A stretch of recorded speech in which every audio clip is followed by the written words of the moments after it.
Hello மாமிஸ், இன்றைக்கி டே கசப்பாக ஆரம்பிச்சாச்சுங்க. பாவக்காய் புளிக்குழம்பு செய்யலான்ட்டு. இந்த பாவக்காய் புளிக்குழம்பு பார்த்திங்கன்னா எங்கள் பெரியம்மா சூப்பராக செய்வாங்க. விறகடுப்பில் செய்வாங்க. நானும் நிறைய இதில் ட்ரை பண்ணி பார்த்தேன். பட் அந்த டேஸ்ட் எனக்கு வரல.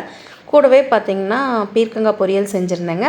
சப்பாத்தியும் ரைஸும் செஞ்சேன். சூப்பராக சாப்பிட்டு முடிச்சுட்டு கடலை எண்ணெய் கொஞ்சம் காலியாகிடுச்சுங்க. சரி, அதை ரீஃபில் பண்ணி வச்சிடலாம் அப்படின்ட்டு இந்த கடலை எண்ணெய் பார்த்திங்கன்னா கடலையை வாங்கி ஆட்டி நாங்கள் வச்சுக்குவோங்க. ஒரு 10 லிட்டர்ஸ் அந்த மாதிரி பல்காக ஆட்டி வச்சுக்குவோம். பொரிக்கிறதுக்கெல்லாம் ஆயில் யூஸ் பண்ணுவேங்க. அதே மாதிரி இந்த புளி சாப்பாடு, கத்திரிக்காய் குழம்பு இதுக்கெல்லாம் நல்லெண்ணெய் யூஸ் பண்ணுவேங்க.